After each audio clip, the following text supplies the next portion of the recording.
1.2 ampere.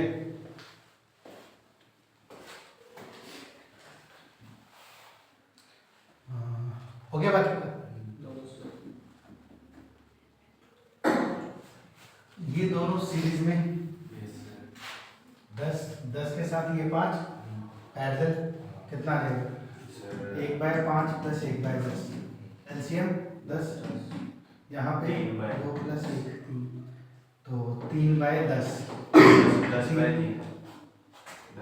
तो हाँ, तो इसका रेसिप्रोकल हो जाएगा 10/3। ठीक, मतलब इसको सीरीज में कर देंगे, ये दोनों सीरीज के हैं, तो 5 + 10 सॉरी 5 + 5 =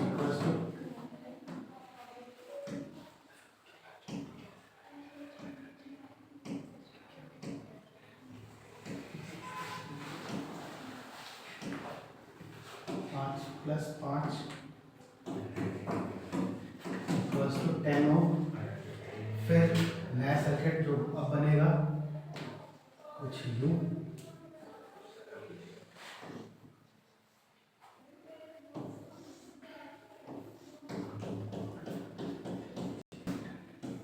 ऐसा सा, ये हमारा 10 ओम, ये है 5 ओम, ये है 5। तो अब 10 और 5 पैरेलल में, ये दोनों पैरेलल में, तो पैरेलल में R इक्विवेलेंट = 1/5 + 1/10। तो R इक्वल यहाँ से सॉल्व करके कितना आएगा? 10/3। 3.33। तो उसके बाद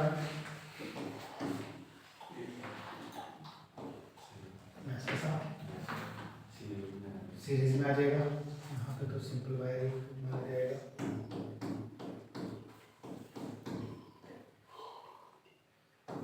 ऐसा ये हो गया हमारा 10/3, ये हो गया 5। अब ये फिर से ये क्या हो जाएगा? सीरीज, तो सीरीज में 5 + 10/3 इट इज 25/8.3 ये हो गया। तो current equals to V upon V/R equivalent. V कितना था? 10 अपॉन R इक्विवेलेंट कितना आया? 25/3। 5 2 5 5 3 2 6/5 कट के 1.2 और बिल्कुल exact answer 1.2 ampere.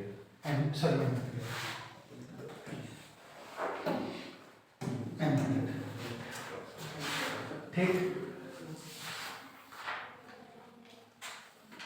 Clear?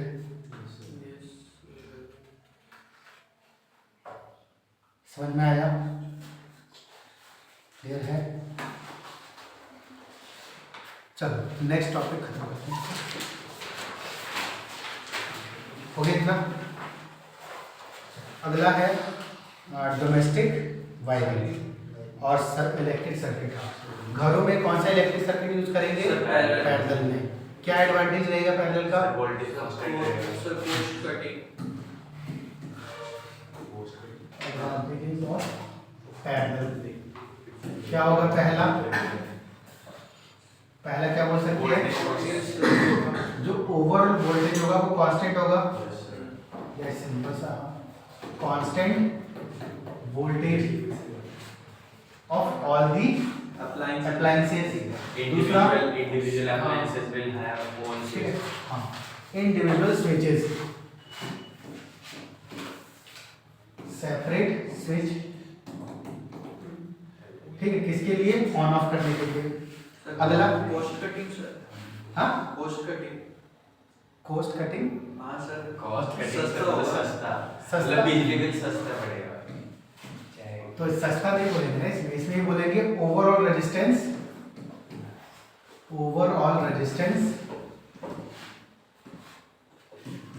Decreased. जो रेजिस्टेंस होगा वो कम होगा इसमें, जिसकी वजह से ऐसा होगा। ठीक है, तो बेसिकली हम रेजिस्टेंस कम कर रहे हैं ना। और चौथा, अगर एक अप्लायंस खराब हो गया तो दूसरे में इफेक्ट नहीं पड़ेगा।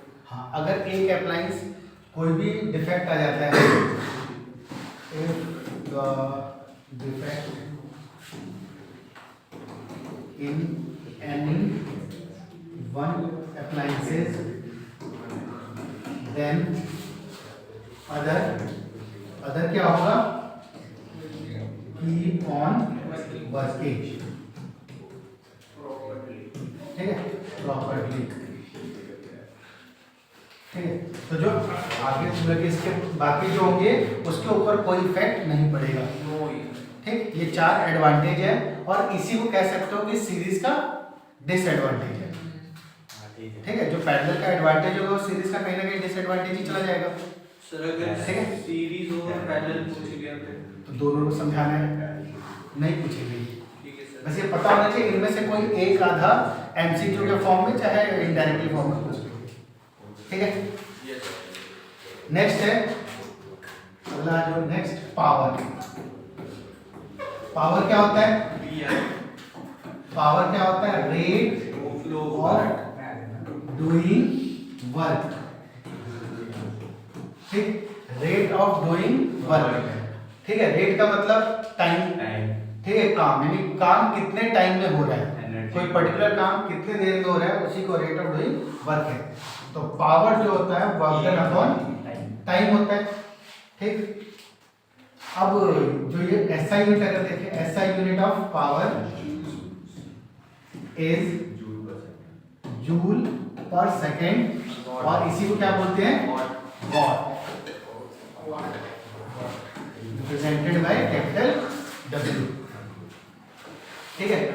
जूल पर, देखो ये दोनों ही याद रखना क्योंकि डायरेक्टली कुछ पूछ लेते हैं एमसीक्यूज में, ठीक है। मैक्सिमम वॉट तो पढ़ ही लेते हैं, ये जूल पर सेकंड दिमाग में नहीं आता और इसी के ऊपर क्वेश्चन आ जाता है कि हाँ इन चारों में से कौन सा हमारा पावर का यूनिट होगा। हम जूल पर सेकंड वॉट ढूंढते रहते हैं, वॉट मिलता नहीं है। या जूल पर सेकंड को भी चेंज कर देते हैं, कैसे चेंज कर देते हैं अभी देखना। जो ये वर्क डन है तो जो पोटेंशियल डिफरेंस होता है वो वर्क डन अपॉन चार्ज होता है, ये बताया था। तो यहां से वर्क डन क्या होगा? वर्क डन क्या होगा? V into Q. तो अगर पावर में पुट कर देंगे वैल्यू तो वी क्यू अपॉन टी, और क्यू बाई टी क्या है? आई है। तो ये क्या बन गया? P is equals to V into I, और P is equals to V into I से ऐसा यूनिट एक और क्या बन सकता है, या यूनिट ऑफ पावर कह सकते हैं इसको, यूनिट ऑफ पावर भी बोल सकते हैं। ऐसा यूनिट तो खैर वॉट ही रहेगा, लेकिन यूनिट ऑफ पावर और क्या हो सकता है? वोल्ट एम्पियर, ठीक है। और ये हमारा सेकंड फॉर्म है, ठीक। एक ये फॉर्मूला हो गया, दूसरा ये हो गया। यस इसी में अप्लाई करें, इसी में अगर यूज करें according to Ohm's law, V is equals to IR, तो P is equals to IR into I, आ रहा समझ में? तो क्या बन जाएगा? I square R। पता लग रहा है? पता लग रहा है? आ रहा समझ में ना?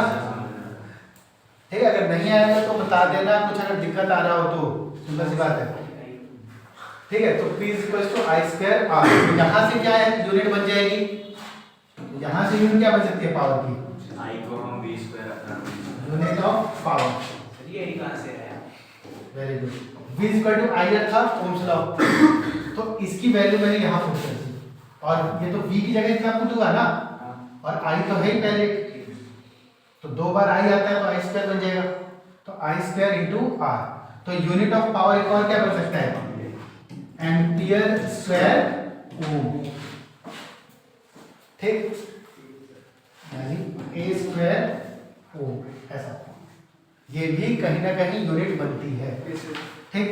एक और तरीका इसमें कर सकते हैं क्या? इसी फॉर्मूले सेम फॉर्मूले P equal to V I, तो I की जगह क्या लिख सकते हैं? सर V ओम्स लॉ के according V upon R, V square ठीक है, फ्रॉम ओम्स लॉ। आ रहा है समझ में? Yes sir. तो P is equals to R, sir exam में डायरेक्ट लिख देना है क्या होगा? हाँ एग्जाम में तो डायरेक्टली लिखोगे ना, वहाँ थोड़ा ड्राइव करोगे। तो ये हो जाएगा क्या? V की जगह V और I की जगह पे V बाय R। जब ये पुट करेंगे तो P इज इक्वल्स टू क्या आएगा? V square over R। ठीक है।